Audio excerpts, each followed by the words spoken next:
I think everybody who's in the waiting room is in the room, so I'm going to go ahead and drop something in the chat with some links for you.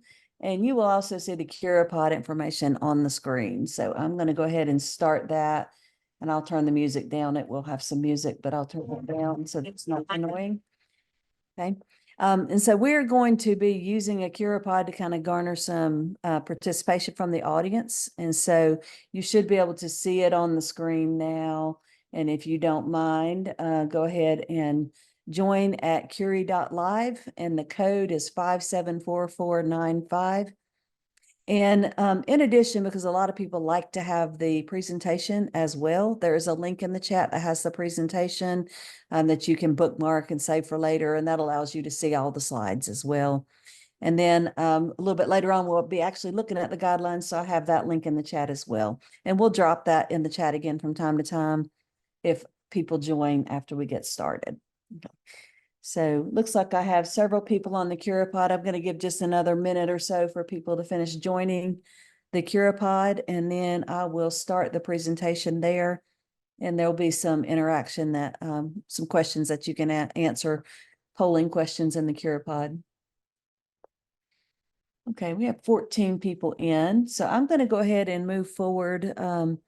Is that about everybody? How many do we have in the meeting? We actually have 27, so people might still be. Okay, I'll give another minute then. I don't want to rush it too much. You'll be able to see the CuraPod link on every slide. It's just not as obvious. So, but while that is happening, while people are joining, I'll go ahead and kind of start with my introduction, and we'll just breeze by that when it comes up on the slide. But my name is Vera Cubero, and I am the Western Region Digital Teaching and Learning Consultant for the Department of Public Instruction in North Carolina. So I work for the state level. I'm also a veteran educator, though. This is my 27th year as an educator, and I have worked in all levels of K12, from elementary, middle, and high. I was 14 years as a teacher in middle school, and then I spent 7 years as a digital learning facilitator at the district level as well. And so I've been with DPI, the North Carolina Department of Public Instruction, for almost 4 years. It'll be 4 years in June. And we have 19 people in the CuraPod. I am going to go ahead and move it along, but again, you can join it at any time. It will be on the next slide as well, but we're going to start with some questions. First of all, I've already done that, but that does have my LinkedIn on it if you're a LinkedIn person, and it also has my email, so you can connect with me there if you like. But I do want to cut a little bit of information about the audience. And so the first one is just what state do you live in? And it's going to create a word cloud. So this works best if everybody uses the same format. So if you don't mind, type in the whole state, and I'm going to click go. And if you have the CuraPod on another tab, if you can just kind of navigate back and forth between them, and your answers will come in just a second. But I'm going to click go now, and you should see that happening on your end. This will give me an idea of where everybody is from.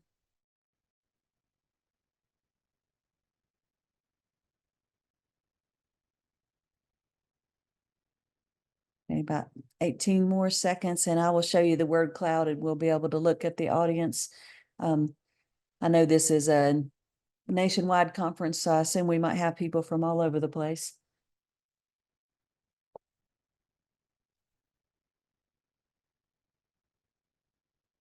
Okay, so we will have a look here. Okay, so it looks like we are representing from Maryland, Ohio, New Jersey, and California in particular, with Alberta, Canada, Quebec, Ontario, Wyoming, and Illinois and Georgia. And we've got a North Carolina person in the group, so may have seen you before somewhere if you're from North Carolina. Thank you. And I'm going to go ahead and go to a couple more poll questions, so if you can keep the CuraPod handy.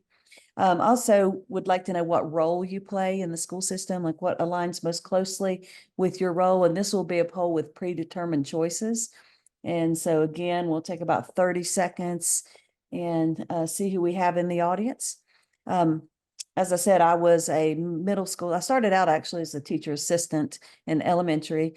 Then I was a middle school teacher for 14 years, and I was a district level ITF, or digital learning specialist. So I served all areas K12 in that capacity. And then of course, now I serve all areas. So that's my answer. And in 3, 2, 1, we will see all of your answers as well and see what we have in the audience. Okay, so it looks like we have it, leaders, administrators, teachers, digital learning coaches, no media coordinators. Okay, and then we have 4 who are other. Okay, very good. And then one more poll, which is just the age level that you serve. And it should be started for you now as well.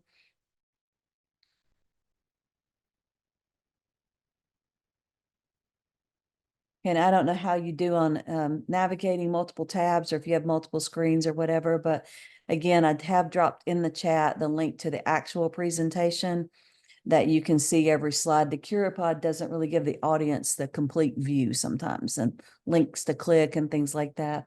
And so you do have access to that if you like to have that open in front of you.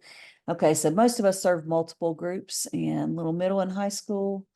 And I didn't expect much higher education because I know it's a K-12 conference, but that's about as I expected. So, okay, so we're going to go ahead and get started with the content then. Gives me a little information about who we have in the audience. But today we're going to talk about North Carolina's journey in creating our guidelines for responsible implementation. So we'll talk about the problem, first of all, that we were addressing. I'll stop and take questions throughout. So if you have a question, you can either drop it in the Zoom chat, or there will be a place on the CuraPod as well to enter questions. And then we're going to talk about our journey, kind of how we got to the point of rolling out our state guidelines. And then we'll actually kind of look at the guidelines and talk about how they're broken down a little bit. And then we will have a Q&A portion at the end. I anticipate saving about 15 minutes for that. So we have plenty of time if you have questions or things you want to discuss at the end.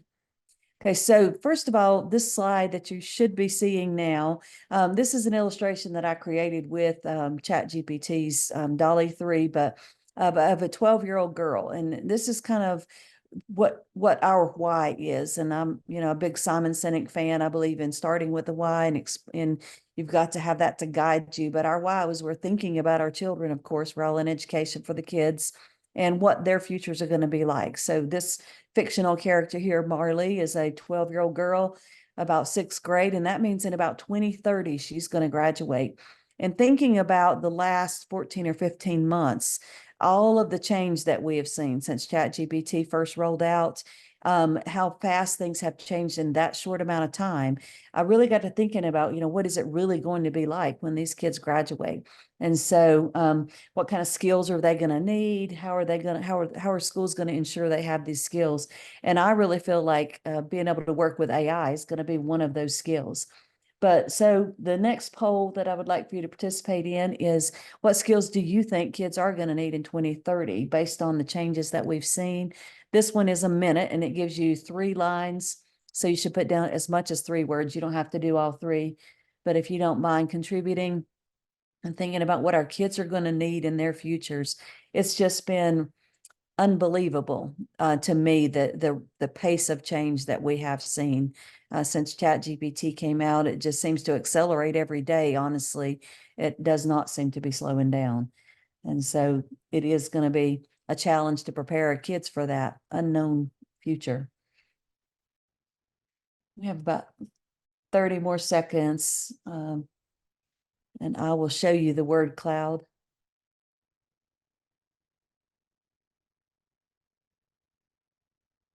And I don't know if anybody in the audience has used CuraPod, but this tool that I'm using now is CuraPod, and you can kind of pull your own slides in, and then it builds in interactivity like this that students can participate in without having to have accounts. They just put a code in as you did. And so it is a good tool to use. And so the word cloud for this one, okay, number 1 that shows up is critical thinking. And I think we're all spot on there. And then you see some others in there: communication, collaboration, prompt engineering, prompting, digital fluency, and all of those are spot on, and all of the experts would agree with you as well.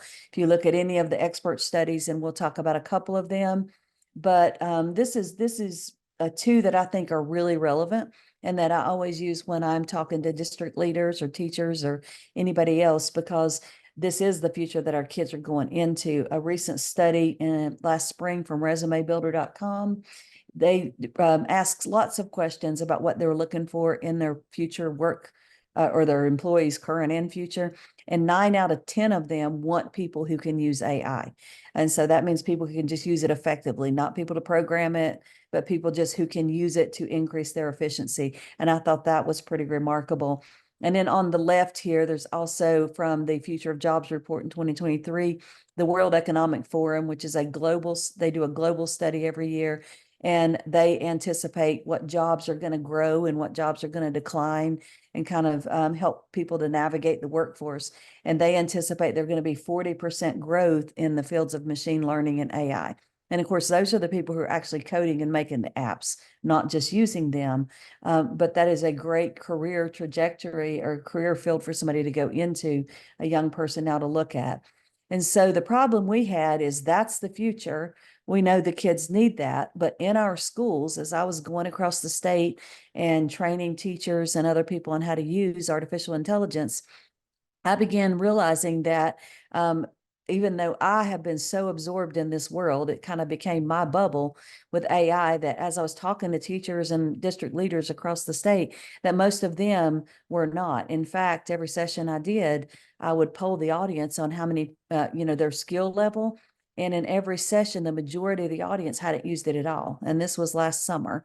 And so we started kind of polling our teachers as well. And this is not our poll. This is a poll from EdWeek Research Center, but it does demonstrate the same phenomenon that we were seeing, is that the majority, about 87% of teachers had no training in using generative AI or using AI.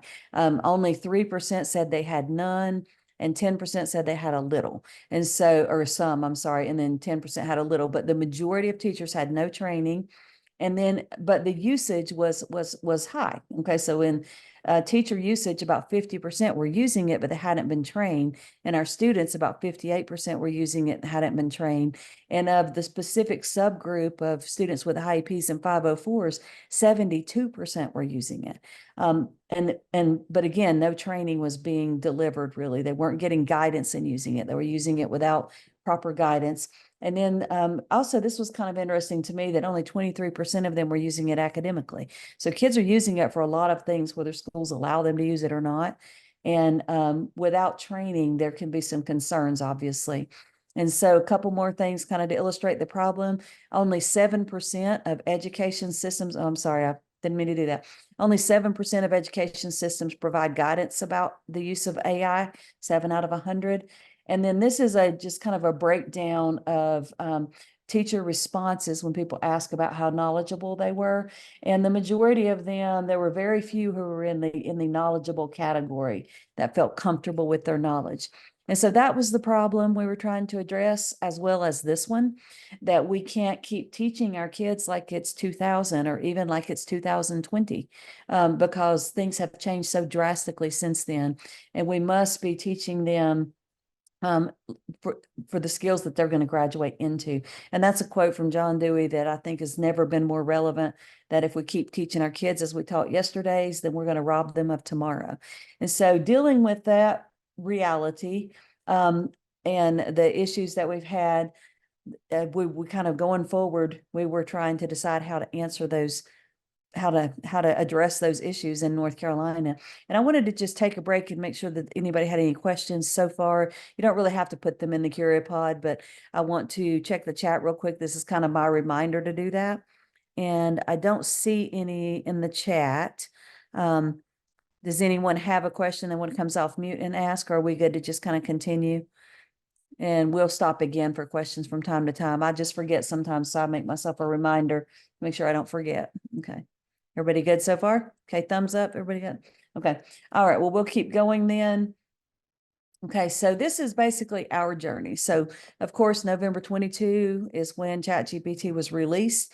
And what we saw was a lot of unease and fear in education, a lot of blocks and bans, even on teacher use. The plagiarism concern dominated the discussion, and honestly, it still continues to. We also saw a lot of inequitable access, where maybe some kids would have access because some teachers were kind of stepping out and taking a chance with it, but most were not. And then nobody was really getting any guidance. There was very, very little guidance being given. And so going forward from that, we, in the spring of 2023, we were just working really hard on building our capacity, learning how to use the tools ourselves, and then learning and developing best practices. So I was developing a lot of things to use to train teachers, developing crafting, prompting form frameworks and best practice guidelines and things like that. And then going on to the summer of 2023, we do a statewide professional development in the summer. We go all the way across the state. So I did like probably 50 sessions that summer training teachers, and had hundreds of educators across the state come to the training and help building their capacity. And I will say, in 12 years of training teachers, which I've been doing adult education for teachers for about 12 years now, these sessions were the most positive, most well attended. And every teacher pretty much who came to them left with a new invigoration about not just ChatGPT or not just AI, but about their career. Because as we know, teachers, the number one thing that bothers teachers and that causes teachers to leave the field is the time restriction that they have. They're burdened and they don't have enough time to do what they need to do. And so when they learn how to use these tools well, it really can help them to save tons of time. And when you show them that, they get really excited. Whenever you have them create something that they know would have, and they can create it in like 10 minutes on ChatGPT or one of these tools, they know it would take them a whole weekend to create. You have your teachers at that point. So we did that all across the state. And but we still continue to realize how much the need for guidance was, because even though those teachers were there, they weren't getting the guidance at the state at their school levels. And so in the fall, we started a steering committee in North Carolina. We were trying to just kind of put together a committee on our team, which is the digital teaching and learning team. And then we found out that the computer science team in North Carolina was also doing the same thing. And so we combined efforts and we started working together, created our guidelines. And this is kind of who ended up being on our team. And I like to kind of talk about that because this is something that you need lots of voices in. And so from the state perspective, it's a little different from a district or a school perspective, but myself from the digital teaching and learning, and I'd kind of taken on the role of leading AI. So I'd been doing most of the AI training. So I was on it. Our digital learning initiative chairperson, section chief was on it because it is wrapped around our digital learning plan, which we'll look at briefly. We wanted to make sure we were including the data privacy piece because that's huge. So our director of data privacy, the computer science folks were involved. And of course, our cybersecurity team, we had a representative from there. Our chief information officer, Dr. Vanessa Wren, was on the team. And I'm sorry, I keep doing that. And then we also wanted to make sure we had the EC perspective. So we had somebody from our exceptional children's division on the team as well. And so finally, after several months, we were able to publish our guidelines on January 16th of 2024. And so it did take us several months. It's a pretty big process. And when you do things at the state level, you have a lot of red tape and a lot of multiple levels of approval to go through. And so that is kind of our journey and how we got where we are. And I'll stop again, just briefly check the chat and see if there are any questions. If anybody has one, again, you're welcome to unmute and speak out or put it in the chat if you'd rather not. And if not, I will keep going. Everybody good? Okay.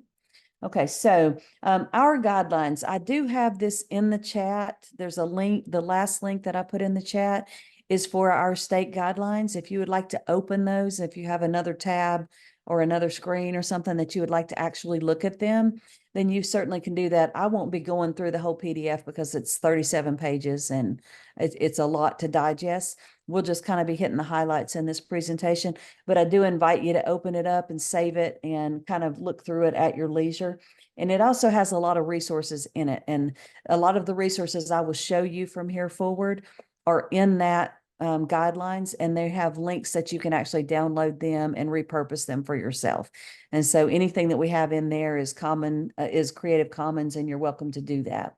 And so that is our guidelines, and I will just kind of summarize them for you. But our goal, I've kind of already illustrated our goal a little bit, but we also wanted to provide a living current document because, as we said, this is changing very quickly. We didn't want to put something that was static and that would be out of date in no time. And I've already had to update it a couple of times. And so, but we also, instead of just having a list of thou shalt and thou shalt nots, we wanted to have some kind of make and take things in it, resources that people could use, links to vetted training that we recommend, things like that.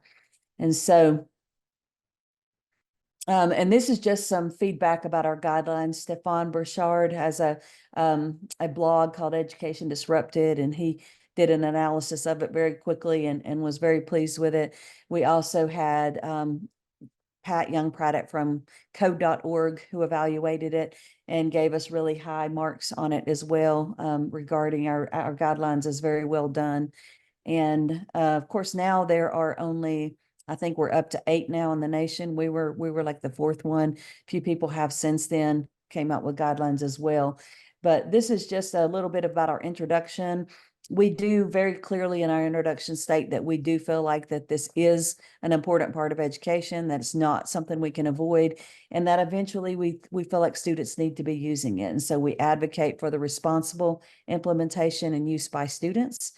And the next thing is the way that our guidelines are organized. North Carolina has a digital learning plan that has 5 focus areas. And this is our new version. It came out a couple of years ago. And so we like to kind of align everything to it. And so we've aligned it, we've divided it into 5 sections with these 5 focus areas, which are leadership vision, human capacity, curriculum instruction and assessment, data privacy and cybersecurity, and then technology, infrastructure, and devices. And so that's how it's organized. And we'll look at each one of those just briefly. And this is just a quote about the organization, again, from Pat Young-Praddock from code.org, that it's best if you're doing something like that, like at a district or a school or whatever, to align it with something that already guides your work. And so from a state level, that was it for us. But the leadership and vision section, the first part is kind of just kind of laying out the groundwork from the top down.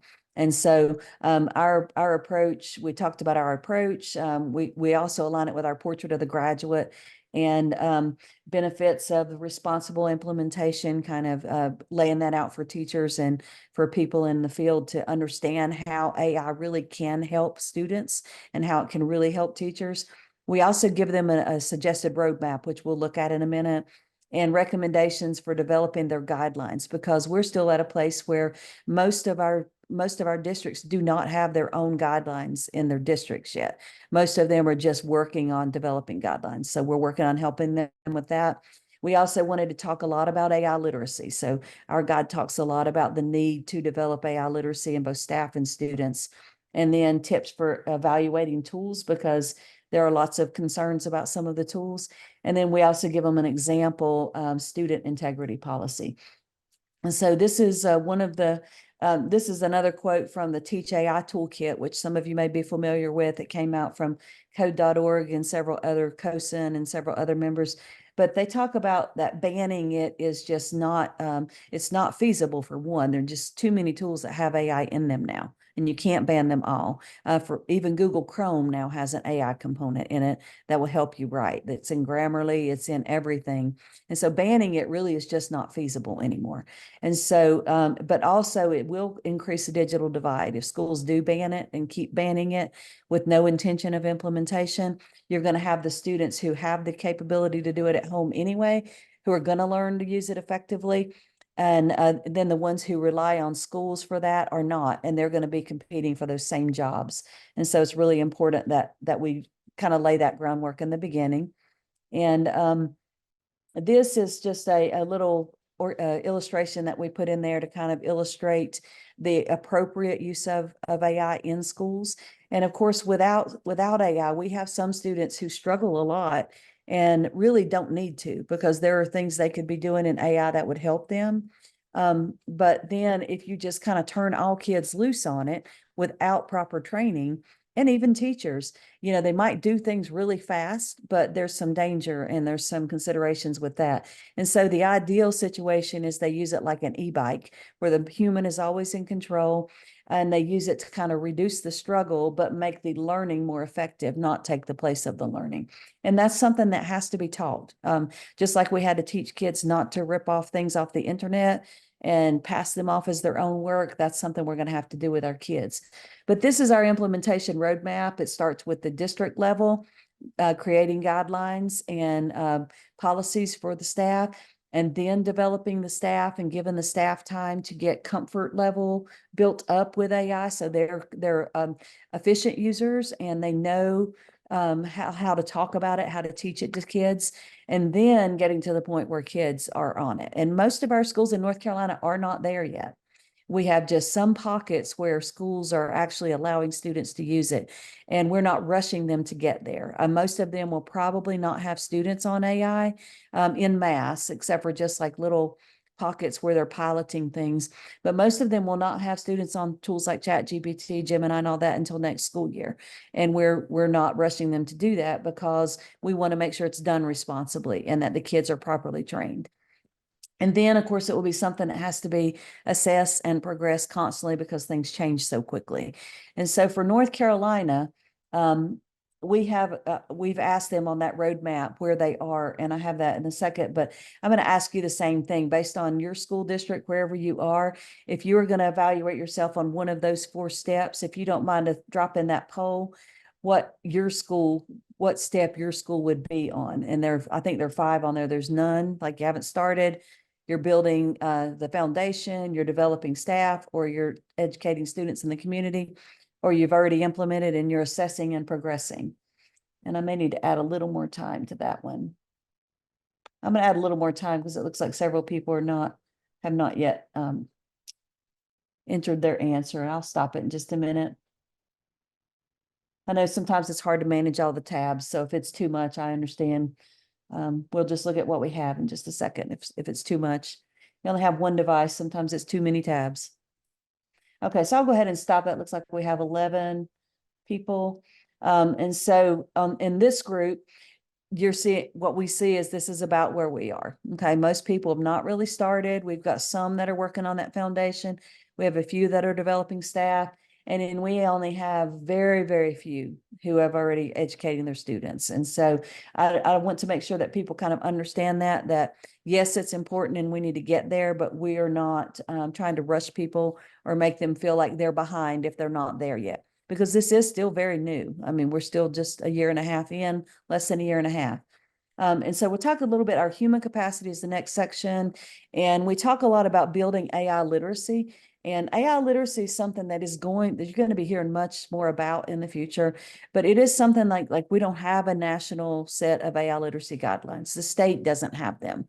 And so it is, there's litigation, or there's legislation, I'm sorry, passing through Congress that hopefully will pass, that will basically designate, redesignate digital literacy to include AI literacy, which I think is definitely appropriate, because I think if you graduate in 2024 and beyond and you're not AI literate, you're really not digitally literate anymore because it's changed. But so in the lack of guidelines, which are being developed, we recommend that teachers kind of start thinking about what they can do anyway, and schools start thinking about it. How can you build AI literacy? And so AI literacy is knowledge, skills, and attitudes, knowing how it works, understanding the concepts and applications, understanding its limitations, its implications, and its ethical considerations. And that's a lot. It's a lot. And so basically any AI literacy training needs to, of course, align with state and national guidelines and school guidelines, but it also needs to build a basic understanding of how the tools work. Because if you don't understand how they work, you really can't grasp some of the limitations and considerations, such as the hallucinations facet. And also how to use it as a partner. We want to make sure that teachers and students learn how to use it to supplement their own creativity, make them more efficient, but not to replace their own creativity. And so guidelines for safe and ethical use as well. And then we have broken it down a little farther as well. North Carolina, we already have a set of K12 computer science standards.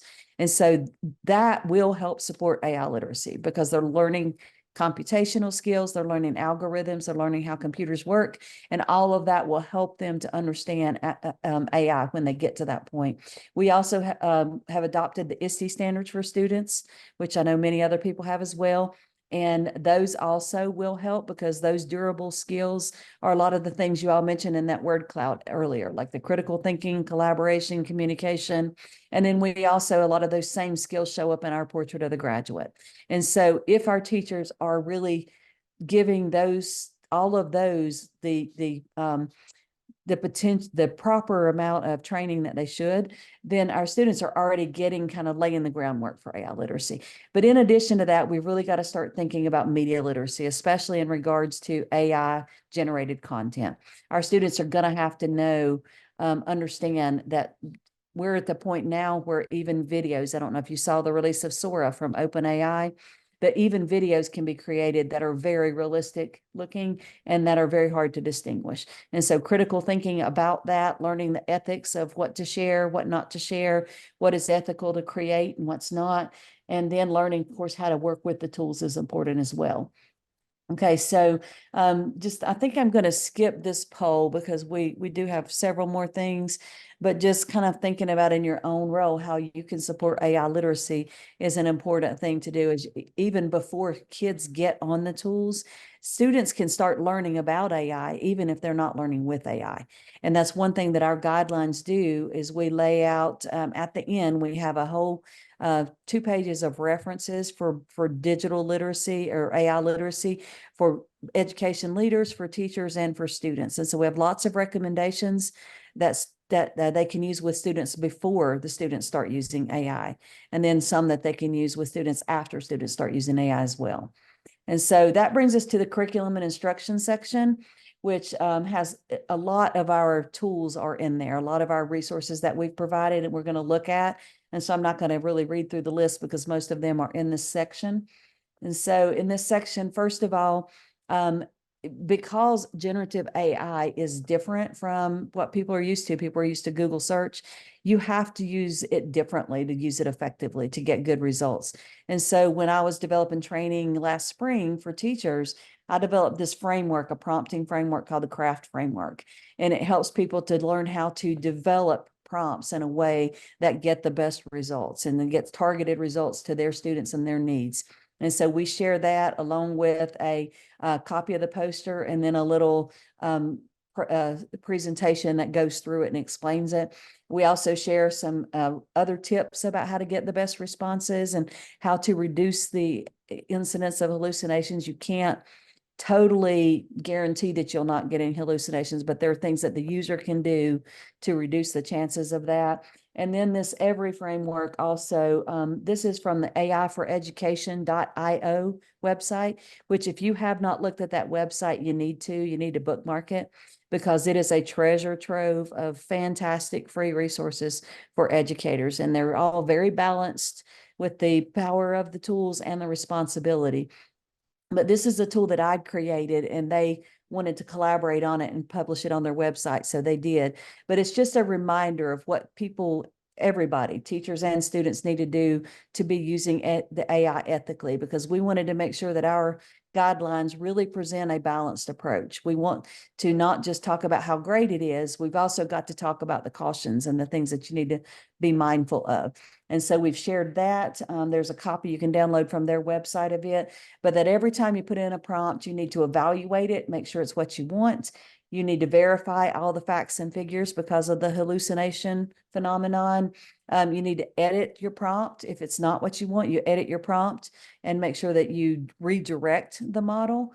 And then you also need to have follow-up questions to kind of improve on whatever the response is. And then the last thing there is that whenever you use something from AI, you should not ever just use it exactly as it is, like popping it into an email or cover letter or whatever, as somebody else has seen AI for education, and it is a wonderful resource.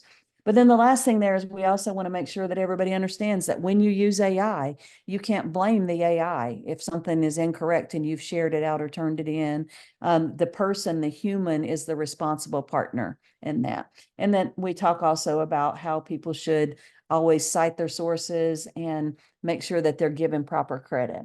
This is something else that we've been very clear about in our guidance, is that we cannot rely on AI detectors to determine if students are cheating. There's multiple issues with that. There's multiple cases in litigation right now, but they just are not reliable. No matter how much the company claims they're reliable, they're not. The highest, there's several tests done, and the best out there are like 90% reliable. But when you're talking about students, at that 10%, each one of them is a human being who may be inappropriately accused of cheating and really has no way to protect their own academic integrity. And so we talk a lot about how we have to kind of rethink plagiarism. We have to rethink our ideas. And then we also have to make some pedagogical shifts. We have to create assignments differently, create assignments that students can't just plug into ChatGPT and do. And so that's something that we're working on, building more resources around AI resistant assignments. And then they also need to learn how to create assignments where students work with the AI, where they're working as a partner with the AI or getting assistance from the AI. There's some links on that slide deck that I gave you if you want to read those. On the right-hand side, there's several articles. If you need to have some kind of resource to convince other people not to use these to determine cheating, then please do read those articles. Okay, and this is something else that we have highly recommended. And this is also in the guidelines. And if you click the lower link of it there, you can make a copy of it and edit it to suit. But it's based on the work of Leon Furzy, but it's an AI assessment scale. So when we get to the point where students are using AI, we're gonna have to accept that it's no longer okay to just always say when you use AI, you cheated. Students are going to have to learn to use it. And so there's going to be different levels of use that are acceptable for different assignments and different situations. And so this assessment scale, or a modified version of it, if it doesn't work for you, is something that you can train students and teachers on, teach, reinforce, and make sure that they're aware of it. And then going forward, whenever people give assignments, they can say, the students can say, okay, what's the AI use on this? And the teacher can say 0 if it's 0, or they can say 4, and the students will all know what that means. So that means, yes, you can use AI, but the human has to be the oversight. And so that's a resource that we provide as well in our guidelines. And again, it's Creative Commons, anybody can use it. But the next section, that, of course, is the data and privacy and cybersecurity, which is huge, very, very important.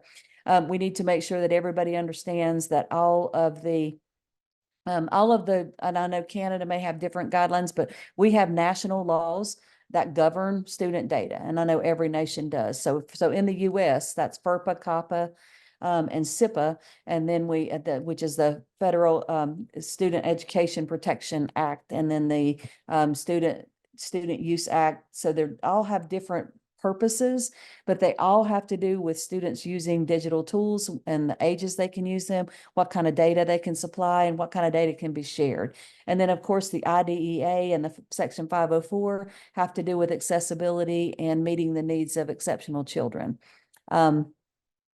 On the shared presentation, the link is not there. If you actually, I may have to fix the link then. It should open up to that in Canva. So I will fix that whenever I finish. If it's not on there, I'll check that. But I will make sure that you're able to do that in a few minutes. Okay. And that was Marshall who said that. So I will fix that as soon as we finish. Okay, so all of those, we make sure we remind people about that. In the United States, we have PII, and that may be common in Canada as well, which is personally identifiable information.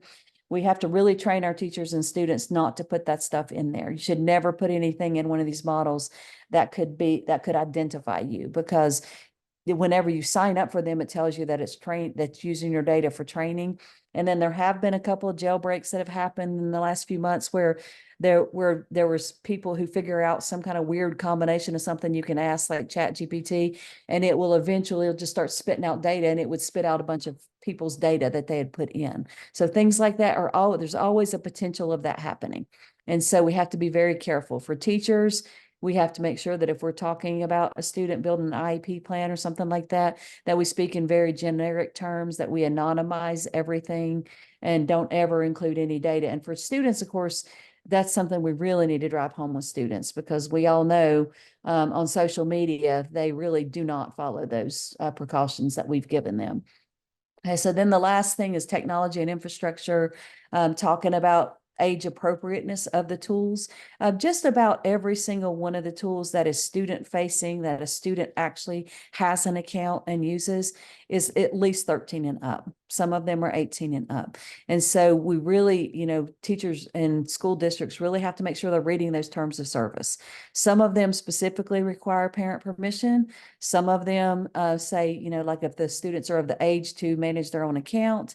And so you really have to dig into the terms of service and make sure those age requirements are being followed.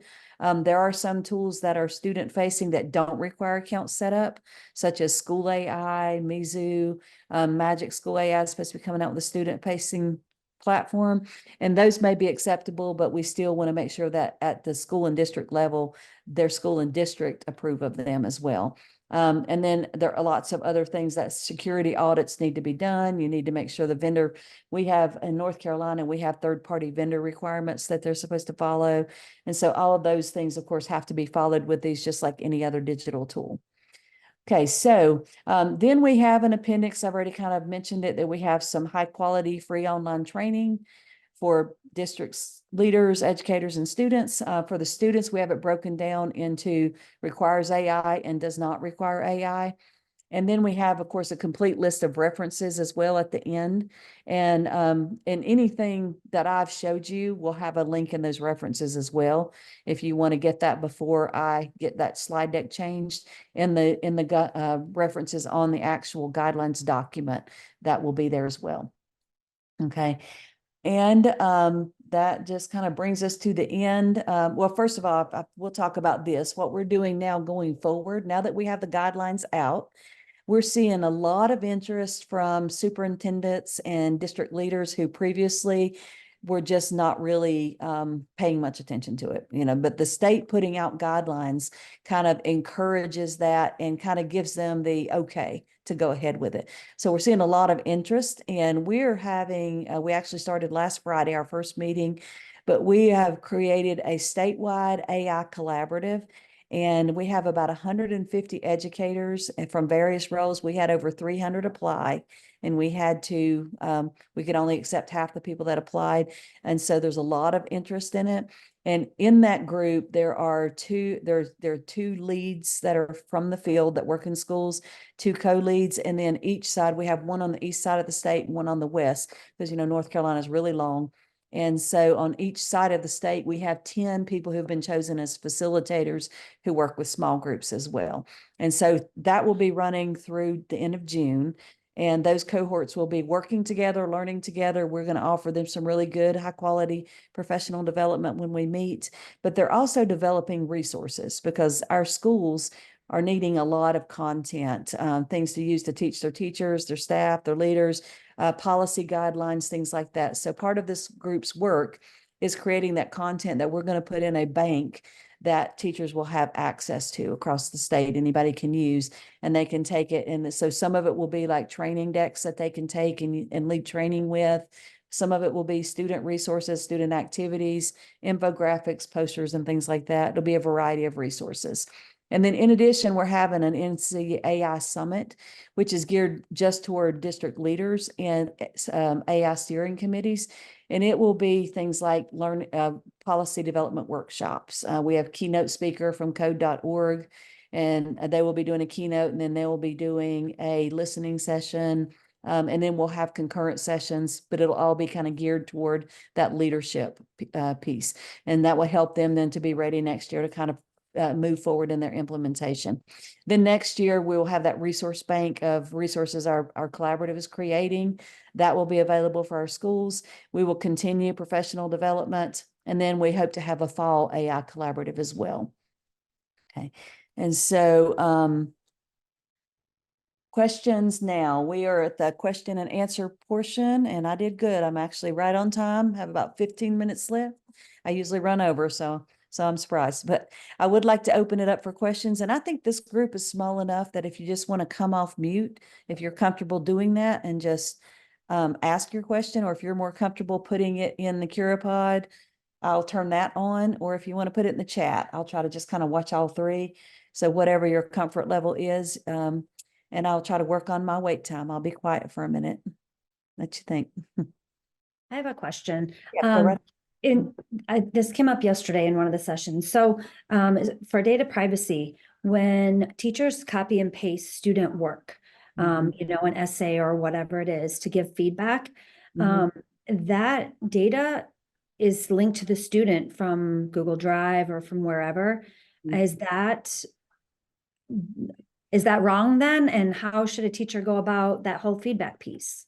My take on that is it's not wrong because you're not actually linking the document itself, so it wouldn't be tied to the student's drive, but you would have to be careful that the content that you're copying doesn't have, I mean, anything in it like they're talking about their family or their mom or their address. I mean, you know, it's not likely, but it's something that teachers just need to be real cognizant of when they're copying and pasting in. And then another, you know, what worries me even more is some of the tools that allow uploads of data, like Perplexity AI, Claude AI, things like that, that allow teachers to upload data.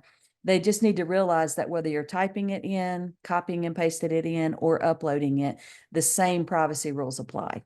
And so anything uploaded also could potentially, and so like teachers couldn't upload, for example, just the printout from the state of their test scores, because that has student data attached. So you would have to anonymize that, remove the student names, and then you could just upload just the data itself. But those are the kinds of things that we really need to teach and talk through with teachers to make sure they understand that. A good question though.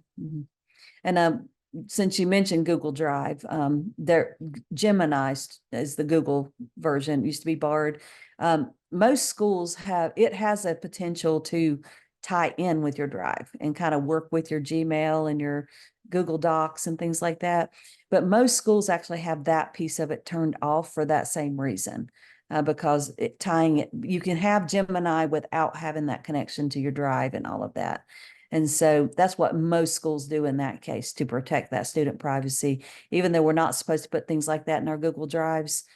You know, it probably happens at a PSU level. There's probably somebody who's put something in there that might have some PI in it. So most people don't allow that connection. Same thing with Microsoft. If you're using the Copilot version, it can connect with your OneDrive and all of that.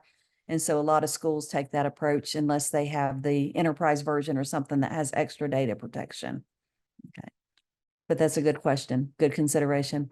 An email. Yep. I have my email on the first slide of the slide deck, but I will also drop it in the chat real quickly while I'm looking for another question, or somebody wants to come off mute. I'm putting it in the chat right now.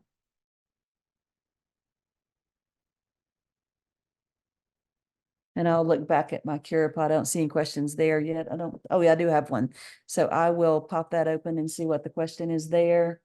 I'm going to stop that unless somebody else is typing a question. I don't think they are. So, okay. So the question that's in the CuraPod. I'm going to skip voting. Okay. How did you get teachers to buy in? I feel like when they're introduced to something new, we get a lot of resistance, and you're absolutely right. And in our, collaborative the other day, that was one of the questions we asked is, was your biggest concern? And the top 15 pretty much had all to do with the same thing. But I will tell you that from my experience, as I think I already said this earlier, but from 12 years of training teachers, you know, most of the time it was like you get them kicking and screaming to come to PD, and then they're checking their email or whatever, and they're ready to get out, and then they don't touch whatever it was again. But so when I do training, if you can very, very quickly show them a good prompting framework so they know how to prompt correctly, and have them put in a prompt for their own curriculum for something they need that week, and they see how quickly they get it and the quality they get, then they are hooked, because they know, and you can kind of point it out, but they know. And I always ask them, well, how long would it taken you to do that, you know, on your own? And usually it's like, you know, something they did in 5 minutes, and it would have been 2 to 3 hours, half a day, my whole Saturday.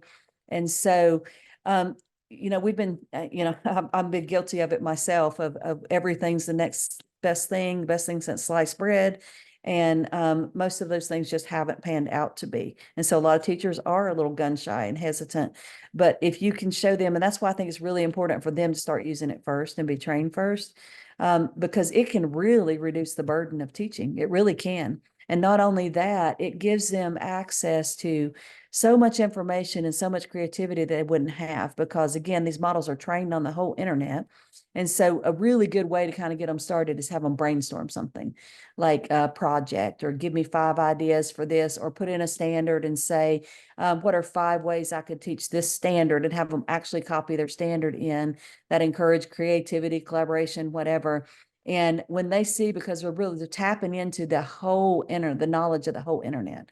And so they'll get ideas that they never would have thought of, and then teach them how to follow up that conversation and keep honing it down until they get it exactly like they want it. And you can usually have in 10 to 15 minutes, every teacher in the room has something really phenomenal that targets their exact needs, their standards, their kids, and then ask them how long that would have taken them to create outside without those tools. And usually you're going to get most of your teachers that way. Mm-hmm. Thank you, Vera. You're welcome. I see another question. We're starting to do PD with teachers to get them introduced to it, but we don't have district guidelines. Do you feel we need those before we start introducing? And I really don't. I mean, ideally, that is the ideal roadmap, but we started, I've trained all across the state for months before the state had guidelines, and most of the districts still don't have guidelines. So even if the school doesn't allow them to use it on their school device, even if it's banned for teachers at school, they can still use it at home, and it can still reduce their burden. And so, but I would just make sure that when you do teach it, that you have the time to do both. Like, they need enough time to actually get in, use the tool, create something, see how powerful it is, and learn all the ethical considerations. And so I have people who will say to me, I've had people ask me, well, can you just do a 30-minute training, just show them how to use ChatGPT and just don't bother with all that other stuff? And I just absolutely refuse. Because you can effectively do it in 30 minutes, and you can't responsibly just show them how to use it and not also teach them about hallucinations and bias and how to effectively prompt. And so that's the biggest thing, is just making sure you have time. If you've got, a 30-minute block and that's the only time, then it needs to be like piece by piece, and not just a one and done, because it takes a lot more than that. I typically, ideally, I like at least an hour and a half for the introduction section. And that gives them plenty of hands-on time to get in and actually use it to create something, as well as make sure that they understand the implications of privacy and safety, the hallucination component, a little bit about how it works, but all of that is very important. Okay, we still have about 5 or 6 minutes if we have any other questions. And I do have well, actually, we had just a couple of minutes, because I do have a feedback form that I need to share with you. And so I'll move to the next screen where you can see that link, and I'll also drop it in the chat. But if you have another question, we can do both at the same time. So feel free to either unmute or drop it in the chat, either one. Okay, and I'm putting the survey link in the chat as well. You don't want to have to type it. I forgot to put the HTTPS on it, though. I don't know if that'll be an actual link. Let me do that.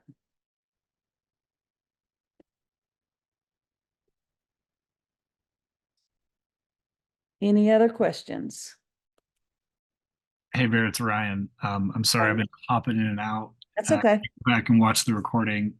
So this might be a really dumb question, because you've already talked ad nauseum about it, but I'm curious from your work, how long do you think it's going to take for it to roll out completely across North Carolina, where every teacher has been made aware, trained, and is following or using the guidelines that you all have created? I'm hoping by about mid-year next year that we'll have every like teacher. This time next year. maybe. Well, about December after the first semester. That's my personal hope. Wow. As I told them earlier, like we have a roadmap, a 4-step roadmap, and we have most of our PSUs are actually still on the beginning stages. And so I like to tell them, they don't need to feel bad about that. I mean, it is relatively new. There is an urgency to get students eventually on it, so they're learning to work with it, but we have to do it responsibly, and we have to make sure that the staff is well trained first. And so we have to rush, but um,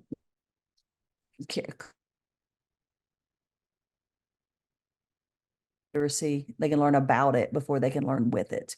And so we do stress that even age or before the school allows them to use the tools, there are things they can do to kind of start building AI literacy.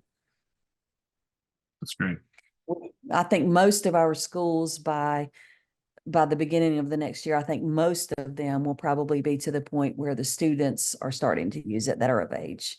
But not all. I think, to say all, because we don't really have mandates. I don't know how most states do it, but in North Carolina, that's why they're called recommendations and guidelines. We don't have, even if we wanted to, we don't have the power to say you must do this.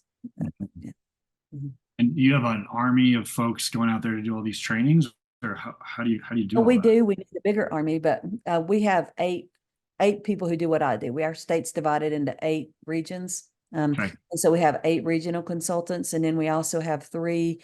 They're called innovative learning are part-time with the school system and part-time with us, and we're all wide open doing training all the time. Wow. And then I talked to them also about our collaborative. We have an AI collaborative of 150 people from 78 of our different PSUs or public school units that are all in a collaborative together that started last Friday for the next several months. And we'll be part of that will be they're getting some really good high quality training from folks like from Digital Promise and AI for Education, Code.org. And so we have some really good, and then they're also creating resources for the rest of the state. And so those resources will be available statewide next year as well. And so that's part of our training plan is to multiply our potential. We're including a lot of people from the schools and school systems. It's great. It's an amazing effort, huge effort.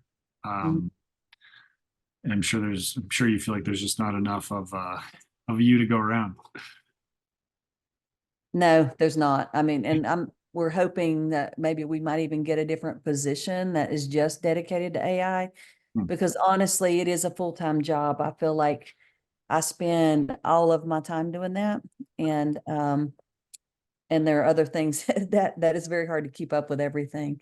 And I'm going to drop those links in there again. Somebody said they needed the slide links. I'm just going to drop every single link in the chat real quickly in case anybody missed any of those other links. I think mea culpa. I think I maybe made a mistake here.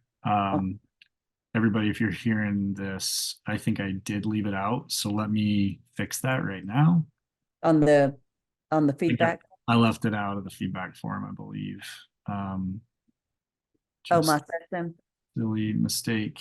Okay, everybody, if you refresh, it should be there. Thanks for pointing that out. And sorry, that was a silly mistake. But you know what? It's not going to be all there yet.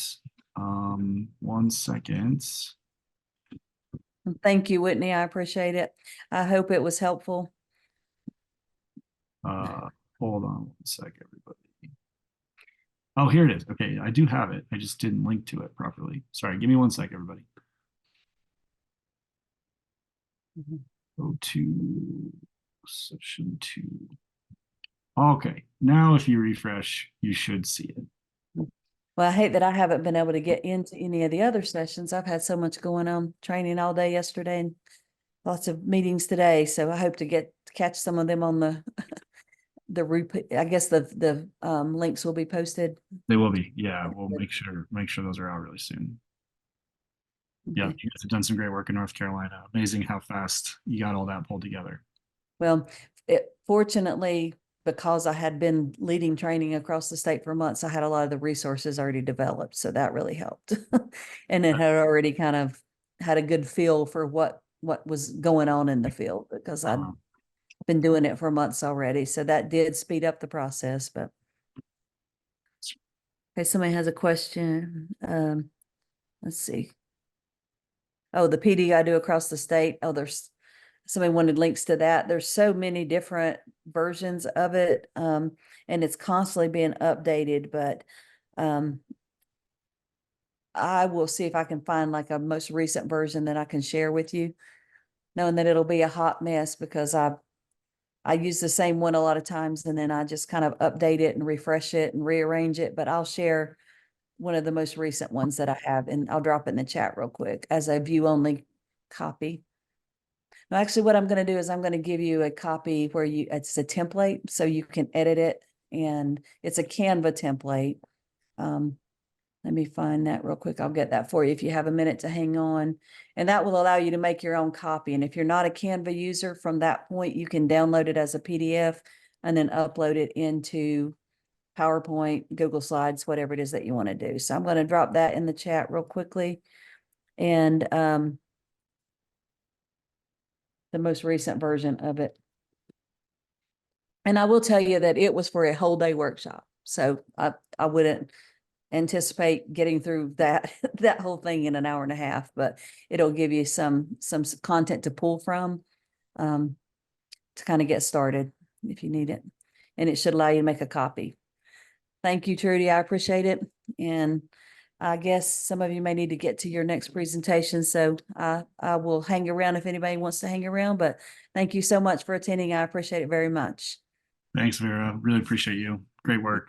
You're welcome. Thank you. Thank you, Shannon. I appreciate it. Everybody.